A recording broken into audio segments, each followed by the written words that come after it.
pain is inevitable. Suffering is optional, says a Buddhist proverb. Tonight on Valentina Design Universe, we will converse with two expert chiropractor doctors who will tell us how to live a life without medications.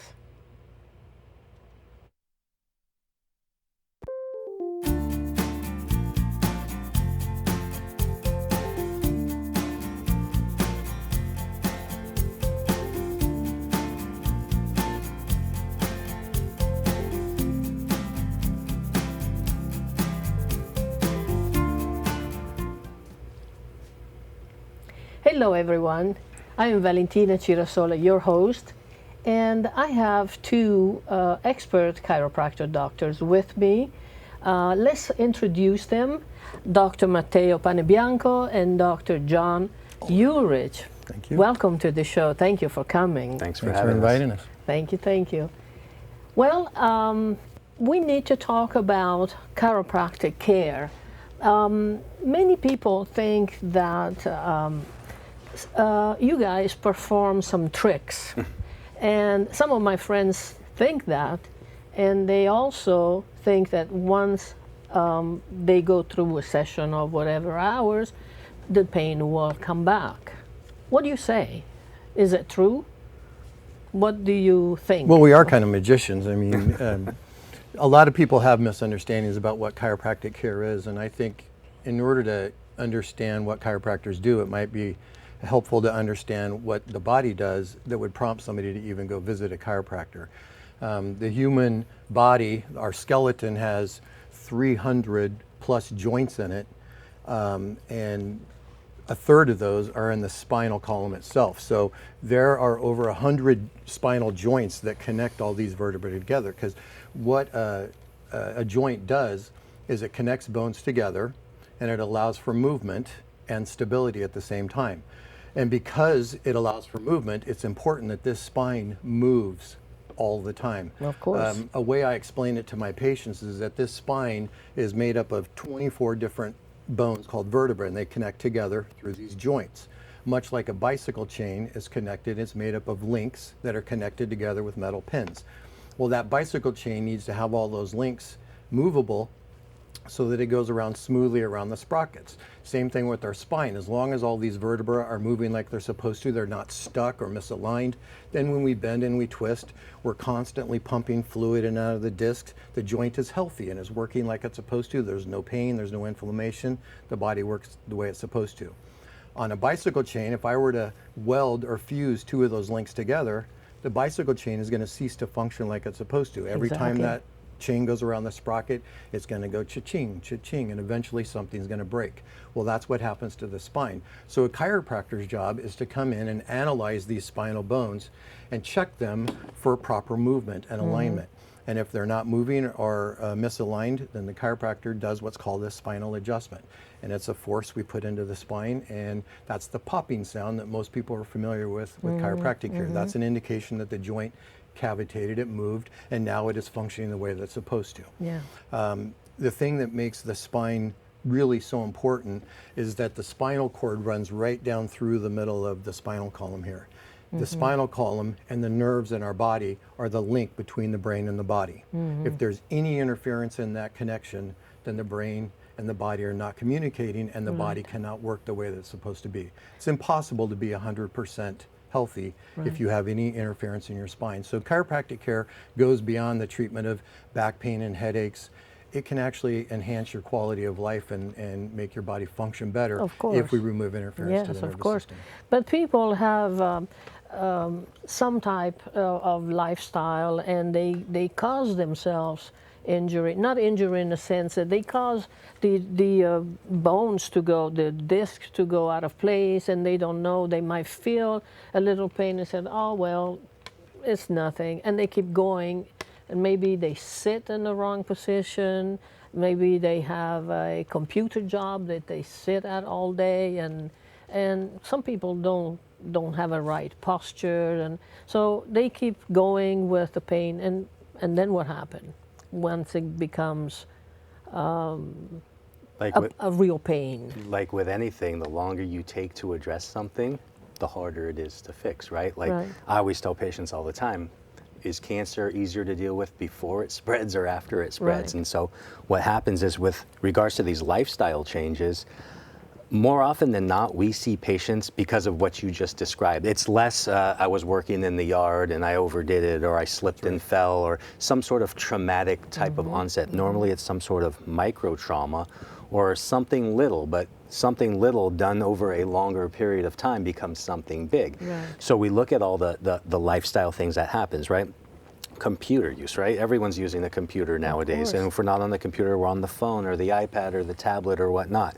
You know, the ergonomics at your desk, posture. I mean, even Sue, I'll be at a stoplight and I'll see people, you know, look over and the person's like slumping over, you know, and so all of these things, these lifestyle stresses become musculoskeletal stresses over time, right? You can sit with bad posture one time, it's probably not going to have huge ramifications on your overall health and posture.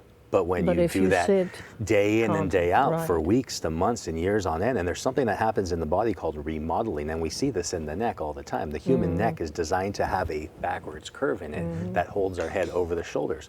Well, you've heard of tech neck, I'm sure, or computer neck, and that's where little by little, from us sitting in these abnormal postures, you actually lose the normal curve in the neck, and in some cases it will reverse. And so then what that does is it projects the head forward. Well, your head weighs anywhere between 8 to 12 pounds. That's like having a bowling ball. Well, if I hold my bowling ball here in my center of gravity or out here, which one's harder? So as that head starts to come out, now all of a sudden these muscles are pulling all day long just to try to hold my head upright, something that should require minimal effort.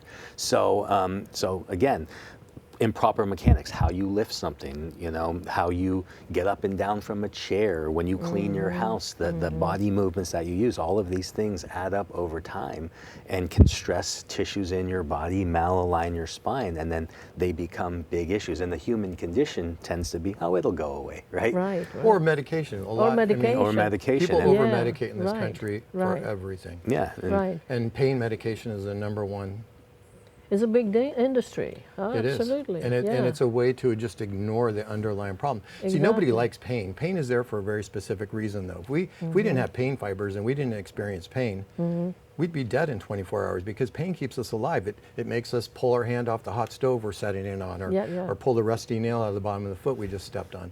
Can you imagine if we didn't have pain receptors, how bad life would be? Really? Absolutely. Yeah. So chronic pain. So killing pain is like taking the batteries out of the smoke detector and telling your family to go back to bed because the noise is bothering you. You know? Right. Yeah. Yeah, you don't want to treat pain. You want to treat the underlying condition that causes the pain. You want and to that's treat how it you before truly the get good pain health. comes, and Correct. not let it become chronic. Because as I know, chronic pain can lead to anxieties and depression, right? 100%. Yes. Yeah. And I'd venture to say vice versa, right? vice versa, Depression can lead to chronic pain. We know this because it changes the They're neurotransmitters. not mutually exclusive. That's right. Yeah. So let's say someone has a nervous breakdown and their nerves are really not good, you know, like it gets anxieties. And is it good to go to the chiropractor for just anxieties? I mean, you're not going to have a direct, go to the chiropractor, have your spine checked, and all of a sudden. I mean, there's a lot of other psychosomatic and psychosocial issues that biochemical things and so forth that go along with that. So to say that is a stretch. But certainly feeling better is 100%. Like what happens, you know, if we look at that interrelationship between chronic pain and depression, right? Let's say you're in pain and now all of a sudden you hurt too much to be able to go take a walk or hike or play with your grandkids or run, whatever it is that you like to do in your life that gives you joy. Now all of a sudden, well, life doesn't quite have that zest that it used to. And so it makes it real easy to see how little by little you lose enjoyment. Depression can start to set in and so forth. And so, and vice versa, you start to get depressed. And so what do you do when you're depressed? You don't do things more active type things, and so now your body starts to break down because of that. Muscles start to decondition, and then next thing you know, you start to have pain or musculoskeletal type issues. And I've always found it interesting. A lot of times I have patients come in, and one of the things we ask them is, what medications are you taking? And oftentimes you'll see antidepressants being used as pain relievers. That's right. Yeah. And so, All the time. yeah. Absolutely. And just not knowing what's wrong with you is anxiety inducing as well. Because back pain is traditionally, it's a tough thing to diagnose because there's so many structures in the back that could be the source of pain. And without advanced imaging and things, if the patient comes in and they've never had any of that, they might know what's wrong with them for years. And we can take an x-ray and say, okay, you don't have any arthritis in your spine, it's not coming from that. And just knowing that I don't have that particular problem will make somebody relax as well and not feel so anxiety-ridden. How about a loss of visual sight? Can it be, can it come from the back pain? From misalignments of the Yeah, spine thing. yeah. Well, those are cranial nerves. The cranial nerves for the eyes and for smell and things are typically housed in the brain itself. There are several nerves that run down into the neck and can come back up so they can produce headaches and things like that. But our nervous system is what regulates blood flow in the body. So if I have a vertebra that's compressing a nerve that is affecting the blood vessels that go up into my head, then of course it could have an effect on that. The bottom line is your body is going to be healthier without any interference in the nervous system than it is with. So whatever it's going to produce or whatever symptom it is, it's better just to get rid of all of those underlying nerve compressions. And I think an important caveat there is I think you're going along the lines of, can some of these non-spinal things, Right. can it be helped, right? Well, Right. it depends on what the cause is, right? Let's take something like a headache. Well, there's many different things that cause a headache, right? You can have what's called a cervicogenic headache. It means something's going on in the neck that's causing that. You can have a tumor in your brain, right? Something that extreme. You can have, like he just said, lack of blood flow going to the brain because muscles are tight. Same thing with dizziness, right? So there's dizziness that absolutely, positively is caused by things going on in the neck. And then there's dizziness caused by a lot of other things. And so Can't make a blanket statement. correct. Right. But if it's one of those things that relates to some sort of dysfunction of the spine, then yes, it can help. But knowing that things are often multifactorial, that's an important point to Right. keep in mind. Yeah. And because chiropractic's accessible and it's relatively affordable, and it seems like a good place to start Absolutely. with a lot of these Yeah, type of problems. right. I mean, there's been studies that have shown that if a person with back pain and sciatica, for example, their first visit is to an orthopedic or a surgeon, Right. they're They're much gonna have more surgery. likely to have surgery than if their first visit is to a chiropractor. It's dramatic, the difference. Right. And Same thing in return to work, injured workers and Absolutely. workers' comp. They seem to get back to work faster with less overall medical bills and interventions.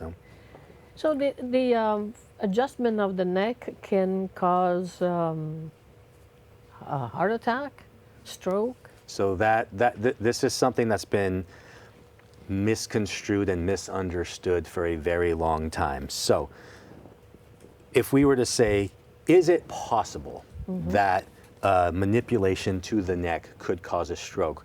Yes or no? If I'm answering it with only that Right, within that context, well, yes, it is possible. Now you have to dive a lot deeper into that, and this has been researched for quite some time. It's important to understand what goes on in the neck. So if I grab the spine here, running up in between the vertebrae of the neck, do you see this red thing right here? That's what's called the vertebral artery. So the vertebral artery then goes up into the head and branches out, and it forms the blood supply to the posterior aspect of the brain, okay? So the vertebral artery, what happens is it can be prone to damage from trauma to the neck, okay? So especially twisting type injuries and so on, but sometimes it can just be minor traumas that cause.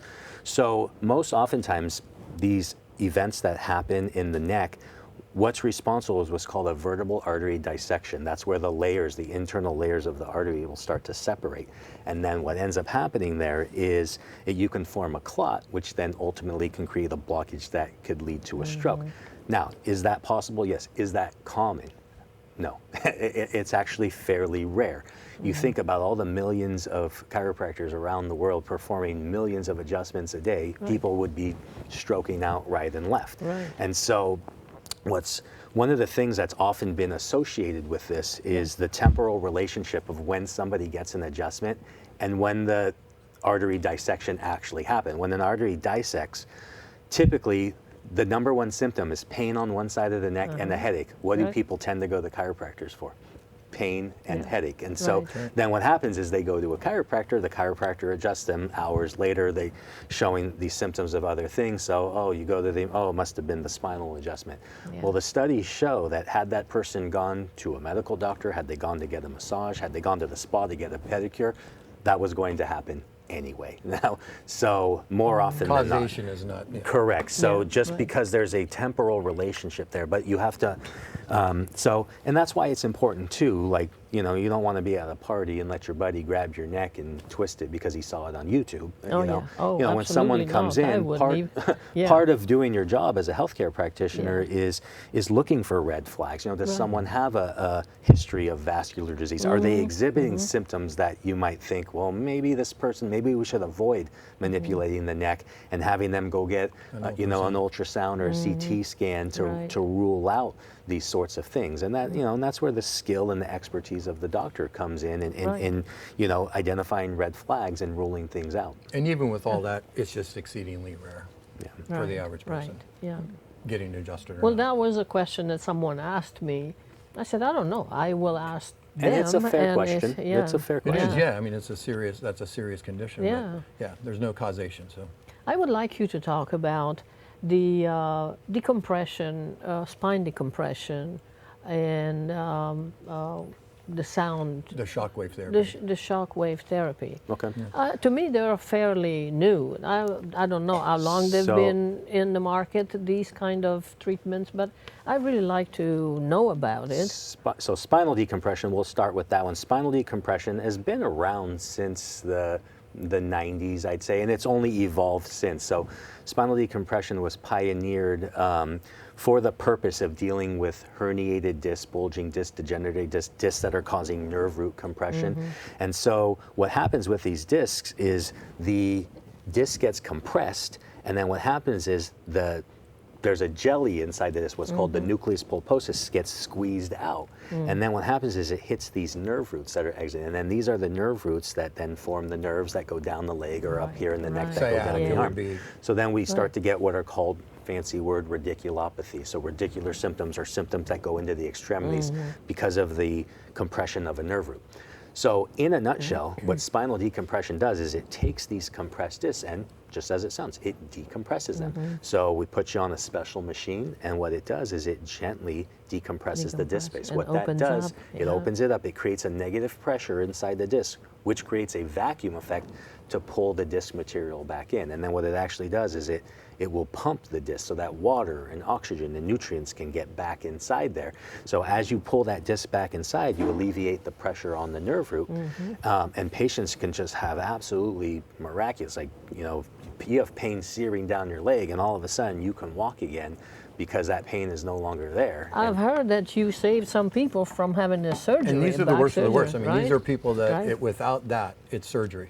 That's their only other option. Correct. And nobody wants to go through that. No, so. absolutely not. And the cost alone is just remarkable. And lost time from work and all that. Yeah. This Oh, takes yeah. no time off from Right. work. Yeah, it's great. How about the shockwave you said? So Shockwave is a new machine that we've got in our office in the last, year and a half? Almost 2 years. Yeah, because chiropractors typically treat back problems, neck problems, headaches, things like that. And we have a lot of patients that come in with other conditions. Elbow, golfer's elbow, tennis elbow, knee problems, ankle, plantar fasciitis, shoulder issues. And quite honestly, the treatment for those kind of conditions is pretty lacking. I mean, we would tell a patient to rest the area, don't play tennis anymore, don't play Right, golf, yeah. put a brace on, ice it, Brace. rest, Yeah. brace, all of that. And it's kind of baloney. It doesn't work too well, So And so then they start going getting the cortisone shots and so forth. this is their only other So, option, yeah. right? Yeah, They either right, can't right, yeah. live life anymore. I had a really bad problem with my medial elbow, and it's called golfer's elbow. And it got to the point where I was having a Bad golfers get it. I was hitting so far. So it got to the point where I couldn't lift a patient's head off the pillow when I was done adjusting them because of the pain in my elbow. So I was the first patient on this new machine that we got. It's called shockwave therapy. And it sounds like electricity or we're shocking somebody, but A shock wave is anything that is created by either mechanical means or a sound wave. So an example of a sound shock wave would be standing behind a bass speaker and you can feel that thump in your chest. Or you see somebody driving down the road and they got the car turned up and their windows are rattling and all that. Or a sonic boom. Or a sonic boom or a nuclear explosion is what knocks down all the buildings as a shock wave from that. So shock waves, when they're focused into the body, will break up scar tissue and adhesions in and around a joint that has gotten some scar tissue in it from lack of normal use or from overuse or an injury that occurred. And once scar tissue forms in an area that it's not supposed to be in, blood vessels can't go through that area and it will never heal. It's impossible. So shockwave therapy goes in there and it breaks up all that scar tissue and adhesions and allows an anastomosis of new blood vessels to grow in there, which brings stem cells and all the things that it needs to heal up. Very, very effective. Good. 4 treatments and I was completely cured after 2 years of having this And problem. shockwave has actually been around for a while, but in a different capacity. So a lot of people have heard of what's called lithotripsy. You have kidney stones and they go in there and they break them up into smaller stones. They use shockwave to do that. It's just a more intense wave that does it. This is toned down now because you don't want the same amount of power that can break up a calcific stone going into your tendons or your ligaments. And I think you were just showing me a study on this, and for like calcific tendonitis, it's nearly 100% resolution of the problem. Not many things in the world can say that. Yeah, so Very it's nice. pretty powerful. Absolutely, yeah. So if any of your guests are looking for, just try to find a doctor in the Bay Area that has shockwave therapy. I think it's very effective. I think that brings up a good point too. We started this off talking about like misconceptions around chiropractic, and a lot of it is, oh, you go see a chiropractor and they pop your back, right? But there's all of these other things that are addressed musculoskeletally, things like tendonitis and sprains and strains and so forth. And so chiropractors, from the standpoint of this holistic approach and not just tunnel vision in on one thing, we address lifestyle modifications, ergonomics, nutrition, dietary things. Because again, sleep. Health is a whole plethora because of things, exactly, we talked about how lifestyle plays an important role. Lifestyle, if someone were to ask me what role does it play, the most major role. It's everything. And so all of those things, that we do in our life. Starts with food, in my opinion. It creates, our body has different stresses that are constantly being placed upon it. Mechanical stress, mechanical or physical stress, emotional stress, biochemical stress. So the foods that we eat are going to stress our body in a good way if you're eating good, whole nutrition, or if you're eating tons of garbage all the time, it's going to stress your body in a negative way. Pollution does the same thing, right? If you're in a constantly toxic emotional environment, that's going to stress your body from a spiritual or emotional standpoint. Posture and all of these other things stress our bodies from a physical standpoint. So women like to wear heels, high heels, as high as possible. Here I have 3 examples. What's better, the chunky high heels, the stiletto, the wedges, or none at all? So women are not from a husband's point of view, I like all of them. But and from a chiropractor's point of view, a little different ideas on Yeah, and that was nice of you to get him to donate some of his shoes for the show. So, all right, a lot of women are going to be disappointed right here. So yes, me too. It comes to the age-old question, function over fashion, right? And so something looks good, but is it functional? Is it good for us? And here is the problem with the high heel. As great as it looks, what it does is, a second ago, we're talking about mechanical stresses or physical stresses on the body.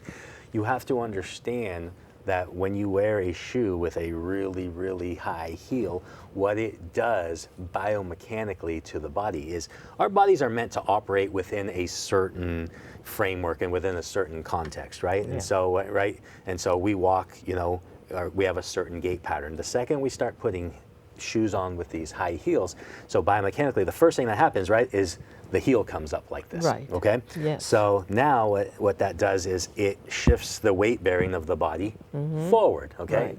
Well, the body's job is to constantly compensate. We're not going to walk with the weight forward. So now oftentimes what we get is what's called a hyperlordosis. So we'll get an increased curve in the back, which is now going to add more compression onto the lower back. As the foot comes up, the calf muscle shortens. Now, it's important to say, if you're wearing these, you're going out for dinner on a Friday night, probably not a big deal, right?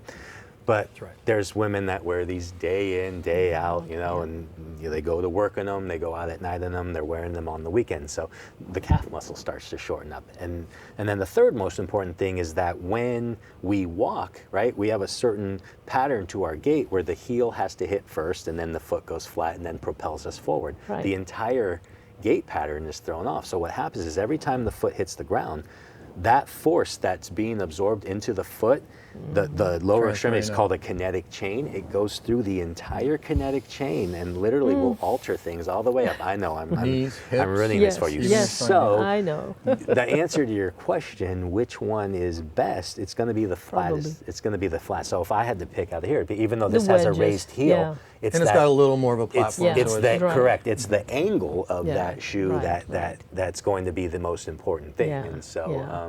but again, everything, right? Can there be too Everything much of a in- good yeah. thing? Yeah. You And so know, if we do it in They moderation, say fashion, if it doesn't hurt, is not good. Well, I don't believe it. Yeah, women used to wear corsets, right, and just strap those things down.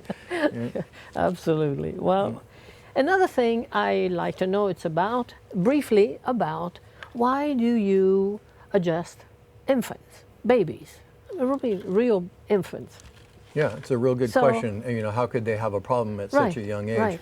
And the truth of the matter is, we're hoping they don't have a problem at that young age. It's not about fixing something as much as it's about checking to make sure that everything is lined up and that they're getting the best start out in life as possible. Going through the birth process can be quite traumatic, especially if they have to use forceps or if it's on the hospital schedule rather than the baby schedule and they grab the head and they pull the baby out through the birth canal. That can be quite traumatic. So Yeah. it's really more of a check than it is having to do a lot. And we obviously adjust a baby with much less force. We just use our fingers and we just misalign. And we teach the parents how to stretch the baby out. And it's just kind of getting that first, you know, just kind of like people want to vaccinate their babies off the bat. Oh, I know. You know, No, please.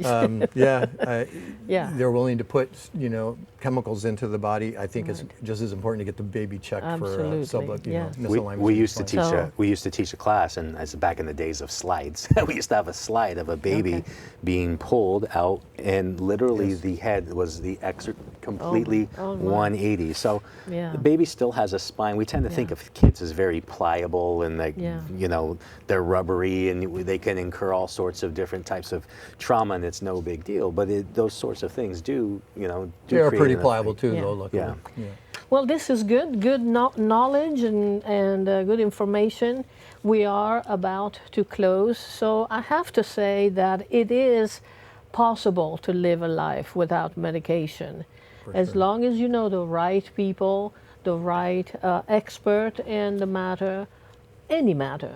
It is possible to live a life without medication, and that's the goal of what I want to bring to this show, to the public, and your goal as doctors to help people living a very, very good life without the medication. Thank you so much for being you. here, Thanks for and having thanks us. for the crews for making this great shows. Thank you, thank you, thank you. We'll see you next time.